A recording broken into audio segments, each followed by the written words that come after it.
তা যেন এই জীবনেই সফল হয়, এই কাতর প্রার্থনা দয়ালের রাঙারাতুল চরণে।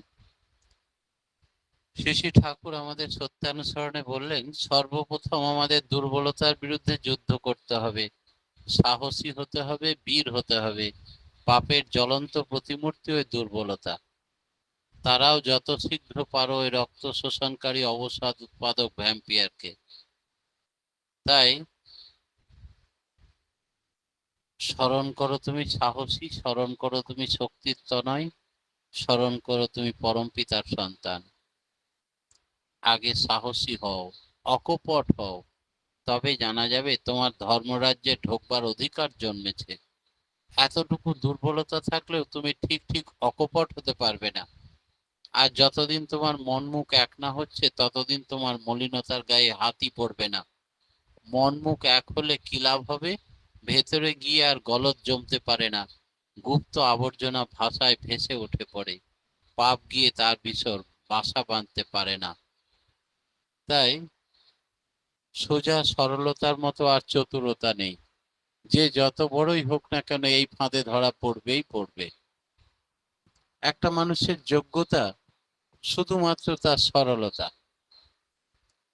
আর কোনো যোগ্যতার দরকার নেই, তাতেই তার ঈশ্বর প্রাপ্তি সম্ভব। একদিনের একটা ঘটনা বলবো, এই গল্পের মাধ্যমে বুঝতে পারবেন যে ভরতপুর বলে একটা গ্রাম ছিল বা আছে।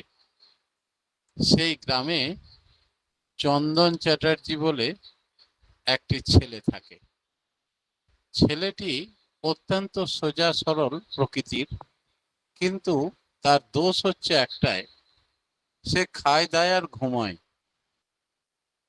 এবং কোনো কাজকর্ম করতে একেবারেই চায় না। তার ইচ্ছা ভালো মন্দ খাবো আর ঘুমাবো। বাড়ির লোকেরা সবাই তাকে তিরস্কার করে, ভর্ৎসনা করে, গালিমন্দ করে। সে খুব দুঃখ পায়, রাগ অভিমান করে, কিন্তু উপায় নেই, একই বাড়িতে থাকতে হয়। মাঝে মাঝেই বাড়ির সমস্ত মেম্বাররা তাকে যাচ্ছে তাই অপমান করে। সে মনে মনে একদিন ভাবলো, এমন বাড়িতে আমি আর থাকবো না, এমন জায়গায় চলে যাব যেখানে খাবো দাবো আর ঘুমাবো। সেই রকম জায়গা কি পাবো না?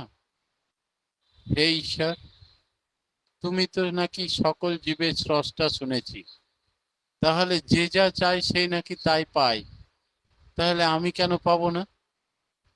তাই একদিন ভোরবেলাতে চন্দন বুদ্ধি করলো, তার মোটামুটি জামা কাপড়গুলো গুছিয়ে নিয়ে একটা ব্যাগে অন্ধকার থাকতে বাড়ি ছেড়ে দরজা খুলে পালিয়ে গেল। পালিয়ে যাবে কোথায়? সে তো জানে না কোথায় যাবে। অনেক দূর হাঁটতে হাঁটতে চলে যায়, অনেক জঙ্গল রাস্তাঘাট পেরিয়ে চলে যায়, রাস্তা শেষ হয় না। তারপরে ভাবলো, কই, এখনো তো কোনো উপায় পাচ্ছি না। আমাকে কে তিন বেলা খেতে দেবে, আর শুধুই আমি ঘুমাবো, এই ব্যবস্থা করে দেবে? তাই চন্দন সেদিনের মতো প্রায় ক্লান্ত পরিশ্রান্ত সম্মুখে দেখে একটা মন্দির। মনে করলো এইবার বোধহয় ঈশ্বরের দয়া হয়েছে। কাছে এগিয়ে যেতে দেখতে পেল শ্রী রামচন্দ্রের মন্দির। সেখানে অনেক ভক্তরাও আছে। খুব খুশি হলো। এই মন্দিরের যিনি ইনচার্জ, তাকে গিয়ে বলবো, গুরুদেব আমাকে দীক্ষা দিয়ে দিন, আমি এই মন্দিরে থাকতে চাই, আমি বড় অসহায়, এই পৃথিবীতে আমার কেউ আপনজন নেই, আমাকে কেউ ভালোবাসে না। তাই সে এক পা করে এগিয়ে গেল। মন্দিরের যিনি মহারাজ, তার কাছে প্রণাম করে বলল যে মহারাজ আমাকে দীক্ষা দিন, আর আমি সারা জীবন এই মন্দিরেই থেকে যেতে চাই। মহারাজ মৃদু হেসে বললেন, তুমি এত মিষ্টি বালক, আজ থেকেই তুমি থাকতে পারো। দীক্ষা দিলেন মহারাজ তাকে। দীক্ষা নিয়ে খুব খুশিতে চন্দন থেকে গেল সেই মন্দিরে। সমস্ত ভক্তদের সঙ্গে একটা নির্দিষ্ট সময়ে সেখানে প্রসাদ দেওয়া হয়। ঘন্টা বেজে গেলেই সবাই সেই প্রসাদ নিতে যায়, পেট ভরে প্রসাদ খায়, 3 বার খায়। আর গুরুদেব বললেন, যখন আরতি ঘন্টা কাঁসর বাজিয়ে হবে, তখন তুমি একটু পুজো কাজে সাহায্য করে দেবে, এইটুকুই তোমার কাজ। সে আর কতক্ষণ আরতি?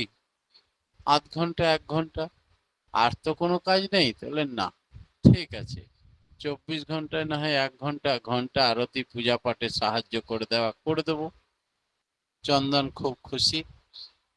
এবার তাকে একটা ঘর দেওয়া হলো, সেই ঘরে সে খায় দায় ঘুমোয়, আর ঠিক পুজোর টাইমে ঠিক যোগান দেয়, ঘন্টা আরতি বাজিয়ে দেয়। এমনি করে দিন কাটে। চন্দন খুব খুশি। একদিন চন্দন ভাবলো, সকালে উঠে প্রত্যেকদিন রসোইখানার পাশ দিয়ে পেরিয়ে যায়, কত সুন্দর সেন্ট পাওয়া যায়, কত রকমারি রান্না করে রসোইখানাতে।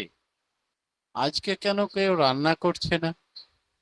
সকাল থেকে কিছুই খাইনি আমি, 7টা 8টা বেজে গেল, 9টা বাজতে এলো, আমার তো খিদে পেয়েছে। তাহলে কি আজকে কেউ কিছু খাবেও না, রান্নাও করবে না? কার কাছ থেকে জানি? আমি তো নতুন এসেছি। সোজা গুরুদেবের কাছেই যাই। গুরুদেবকে গিয়ে বলল, আচ্ছা, আজকে দেখছি রান্নাঘরে কেউ রান্নাও করছে না, আর কোনো সেন্টও পাওয়া যাচ্ছে না, শব্দও পাওয়া যাচ্ছে না, কিন্তু আমার তো খিদে পেয়ে গেছে গুরুদেব। গুরুদেব মৃদু হেসে বললেন, আজকে একাদশী, আমাদের নির্জলা উপবাস করে আশ্রমের সবাই, জল পর্যন্ত খায় না। বলে, সর্বনাশ কাণ্ড, আমি তো উপোস করে থাকতে পারি না, আমার বদনাম আছে, আমি খুব পেটুক। তাহলে কি হবে? আমাকে কি আশ্রম ছেড়ে চলে যেতে হবে মহারাজ? বলে, না না, উপায় আছে। তুমি বরং এই রান্নাঘরে ঢুকে তোমার প্রয়োজন মতো চাল ডাল তরি তরকারি শাকসবজি নিয়ে নাও, একটা ঝোলাতে করে নিয়ে। রান্নাঘরে রান্না করা যাবে না, নদীর ওই পারে গিয়ে তুমি তোমার মতো করে রান্না করে খেয়ে আবার চলে আসবে। বলে, তাই হবে গুরুদেব। তাই চন্দন ঝোলাতে করে চাল ডাল তরি তরকারি। তবে একটা কথা শোনো চন্দন, আশ্রমের একটা নিয়ম আছে, তুমি যাই রান্না করবে ভগবান রামচন্দ্রের জন্য আগে নিবেদন করবে, তারপরে তুমি প্রসাদ পাবে। চন্দন ভাবলো, তাহলে তো ভগবান রামচন্দ্রের আর আমার দুজনের মতো রান্না করতে হবে। দুজনের মতো রান্না করে সে শাকসবজি সুন্দর করে রান্না করে এবার ডাকছে, ভগবান তুমি কোথায় আছো, তাড়াতাড়ি এসো, আমার রান্না হয়ে গেছে, আমার খুব খিদে পেয়েছে, তুমি না খেলে তো আমি প্রসাদ পাবো না। গুরুদেব বলে দিয়েছে এটি আশ্রমের নিয়ম, তুমি দেরি করো না ভগবান, তাড়াতাড়ি এসো, আমার যে খুব খিদে পেয়েছে। ভগবান রামচন্দ্র তার কাতর প্রার্থনায় সোজা সরল প্রাণের আহ্বানে সাড়া দিলেন। তিনি সঙ্গে সীতামাকে নিয়ে এলেন। সীতামাকে দেখেই তো সে মাথা চুলকোতে লাগলো, আমি তো দুজনেরই রান্না করেছি, ভগবান রামচন্দ্রের আর আমার। তো সীতামাকে যদি দিয়ে দিই আমার খাবারটা, তো আমি কি খাবো?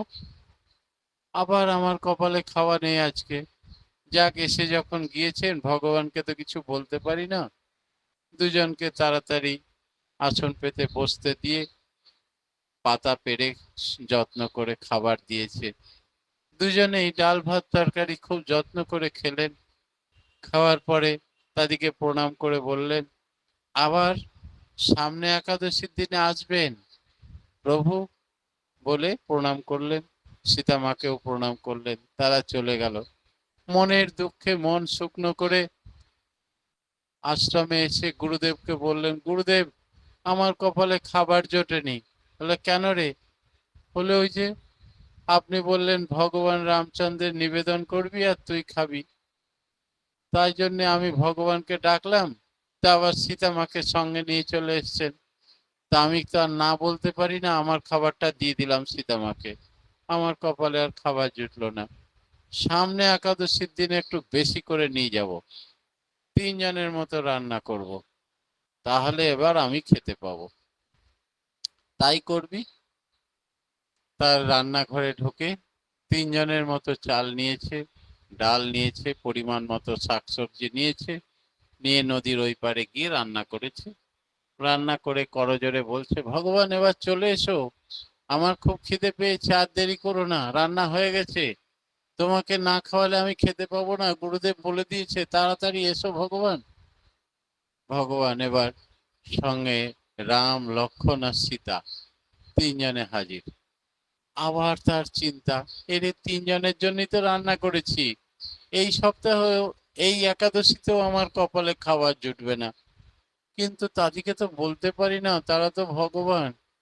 তাড়াতাড়ি নিজের খাবারটা আবার লক্ষণকে দিয়ে দিয়েছে, 3 জনকে যত্ন করে খাইয়েছে, প্রণাম করে বলেছে, সামনে একাদশীর দিনে আবার আসবেন প্রভু, বলে তারা বিদায় নিয়েছে। গুরুদেবকে এসে বলছে, বুঝলেন, আমার কপালে খাবার জুটছে না, এই সপ্তাহে 3 জনের মতো রান্না করলাম, তো ভগবান রামচন্দ্র আবার সঙ্গে লক্ষণকে নিয়ে এসছে, সীতা দেবীকে নিয়ে এসছেন, নিজে 3 জনই খেয়ে নিলেন, আমি কি করব, খাওয়া হলো না। তখন গুরুদেব ভাবছে, এ ছেলে মানুষই কথাবার্তা বলে, সত্যি কি ও রান্না করে আর খেয়ে নেয় ভগবান নাকি, না ও বাজারে বিক্রি করে দেয় আমার কাছ থেকে বেশি করে শাকসবজি চাল ডাল নিয়ে গিয়ে, দেখতে হবে তো।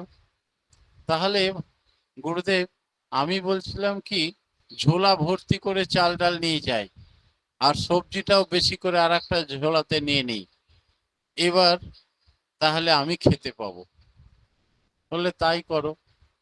সে রান্নাঘর থেকে একাদশীর দিনে সব নিয়ে নদীর ওই পারে গিয়েছে, নিয়ে প্রথমে বলল, কলার পাতা কেটে নিয়ে এসে ধুয়ে সুন্দর করে সবজিগুলোকে আগে কেটে বুনিয়ে রাখি, আর আগেই ডেকে নিই রামচন্দ্রকে, যে তুমি এসে বলো তোমরা কজন আসবে, প্রত্যেক দিন রান্না করছে আর তোমরা সব খেয়ে নিচ্ছ, নি আমার কপালে খাবার জুটছে না। তাই চন্দন সোজা সরল আত্মা, তিনি এবার প্রভুকে ডাকছেন, রান্নার পরিপাটি করেছি, তুমি এসো ভগবান, নিয়ে নিজে দেখে যাও আর বলো কতজন আসবে তোমরা, তবেই রান্না চাপাবো, নাহলে প্রত্যেক দিন আমার খাবার জুটছে না। ভগবান রামচন্দ্র, রাম, লক্ষ্মণ, সীতা, ভরত, শত্রুঘ্ন, এদিকে হনুমানজিকে সঙ্গে নিয়ে এসছেন। বলে, উড়ি বাবারে, এতজন, ভালোই হয়েছে, আজকে ঝোলা ভর্তি চাল এনেছি, কোনো চিন্তা নেই, তো আজকে আর অভাব পড়বে না, আমিও একটু প্রসাদ পাবো, লাস্টে বাঁচবে নিশ্চয়। তখন ভগবান বলছেন, তোমাকে আজ কষ্ট করে রান্না করতে হবে না, সীতামা রান্না করবেন, আর তোমাতে আমাতে বসে গল্প করি, আর লক্ষণ জঙ্গল থেকে ফলমূল সংগ্রহ করে আনবে, আর হনুমানজি কাঠ সংগ্রহ করতে যাচ্ছে, শুকনো কাঠ আরো লাগবে, নিয়ে বনভোজন হয়ে যাক আজ, অনেক লোকজন আছে তো, নিয়ে সেদিন আর রান্না করতে হয়নি চন্দনকে। সেই সরল আত্মা ভগবানের সঙ্গে গল্প করছেন, তোমাদের পরিবারে আর কতজন লোক আছে, প্রত্যেক দিন তুমি বাড়তি বাড়তি লোক আনতেই থাকো, বলো আজকে আমি বুদ্ধি করে এক ঝোলা চাল নিয়ে এসেছি, তোমরা খেয়েও শেষ করতে পারবে না, আমার কপালে আজ প্রসাদ আছেই, বলে খুব হাসছেন। আর স্যার গুরুদেব ভাবছে, আমি পিছন পিছন তাকে অনুসরণ করি, সে বাজারে বিক্রি করে দিচ্ছে না তো, বেশি করে চাল ডাল নিয়ে যাচ্ছে নিয়ে, তাই সে পাশে একটা গাছের আড়ালে দাঁড়িয়েছিল, ভাবছে চন্দন কার সঙ্গে কথা বলছে, কোনো মানুষ তো দেখা যাচ্ছে না। সে তখন সামনে এসে বলল, এই তুই কার সঙ্গে কথা বলছিস, বলে আপনি দেখতে পাচ্ছেন না গুরুদেব, এই ভগবান রামচন্দ্রের সঙ্গে আমি গল্প করছি, সীতামা রান্না করছেন ওইখানে, আর লক্ষণ গিয়েছে ফল সংগ্রহ করতে, আর হনুমানজি কাঠ নিয়ে এসেছে, নিয়ে আমরা বেশ জমি আজকে বনভোজন করব। তখন বলছে, কি আমি যে কাউকে দেখতে পাচ্ছি না। তাহলে তুমি তোমার ভগবানকে বলো না আমাকে একটু দর্শন দেবে। তখন সে সোজা সরল মনে কাতর ভাবে প্রার্থনা জানালো যে হে প্রভু, তুমি আমার গুরুদেবকে একটু দর্শন দাও। গুরুদেবের যে দর্শন হয়নি একবারও, না হলে আমাকে ভুল বুঝবে, আমি হয়তো পাগলের মতো কথা বলি। তখন ভগবান রামচন্দ্র বললেন, ঈশ্বর দর্শনের জন্য প্রথম শর্ত সোজা সরল হও। এই সোজা সরল তুমি, তোমার গুরুদেব নয়। সেই কারণে তার দর্শন হওয়া মুশকিল। তবে ভক্তবাঞ্ছা কল্পতরু তার নাম। তুমি যখন বলছো এমন করে, আমি এক ঝলক দর্শন দিচ্ছি তোমার গুরুদেবকে। বলে রাম, সীতা, লক্ষ্মণ, ভরত, শত্রুঘ্ন এবং হনুমানজি সকলে দাঁড়ালেন। আর গুরুদেব সেটা দেখতে পেলেন, সাষ্টাঙ্গে প্রণাম করে আর দেখতে পেলেন না, চেপে জড়িয়ে ধরলেন চন্দনকে। তুই আমার শিষ্য নোস, আমি তোর শিষ্য। আমি এতদিন পুজো পাঠ, নাম ধ্যান, ভাগবত পাঠ করেও যা কিছু পাইনি, তুই শুধু সোজা সরল বিশ্বাসে ঈশ্বরকে ডাকিস, আর ঈশ্বর তোর সঙ্গে বসে খায়, আর প্রত্যেকদিন আমাকে বলিস আমি বিশ্বাস করি না। তুই কি ভাগ্যবান। তাই ধর্মরাজ্যে ঢুকবার অধিকার নেই যারা কপট ব্যক্তি, মন মুখ এক নয় তাদের। শ্রী শ্রী ঠাকুর সত্যানুসরণের প্রথম পাতাতে কথা ঘোষণা করলেন। ঠাকুর বললেন, আমি চাই শুদ্ধ আত্মা। মহাভাব সমাধি অবস্থায় বলছেন, এই শুদ্ধ আত্মায় ঈশ্বর দর্শনের যোগ্য। সেই জন্য ভগবান বুদ্ধ বলেছিলেন, এর আগের দিনে একটা ঘটনা বলেছিলাম, এক ব্যক্তি গেছিল কিছু জ্ঞান আহরণের জন্য। তিনি বলেছিলেন, তুমি যা জ্ঞান সংগ্রহ করে রেখেছো সেগুলো আগে খালি করো, তবেই সেই মাথাতে নতুন কিছু জ্ঞান আমি ঢোকাতে পারবো। যেমন এক গ্লাস ভর্তি জলে আর এক গ্লাস জল ভরা যায় না, ঠিক তেমনি। তাই আমরা যদি সোজা সরল মন নিয়ে পরমাত্মার কাছে যাই, তবে আমাদের তিনি উজাড় করে ধরা দেন নিজে স্বয়ং প্রভু। ঈশ্বর দর্শনের প্রথম তো সোজা সরলতার মতো আর চতুরতা নেই। এই ফাঁদে সকলেই ধরা পড়বেই কি পড়বে। পরম পিতার রাঙারাতুল চরণে প্রতিপদ থেকে সার্বিক মঙ্গল প্রার্থনা জানিয়ে আজকের মতো আমার ক্ষুদ্র বক্তব্য এখানেই শেষ করলাম। জয় গুরু।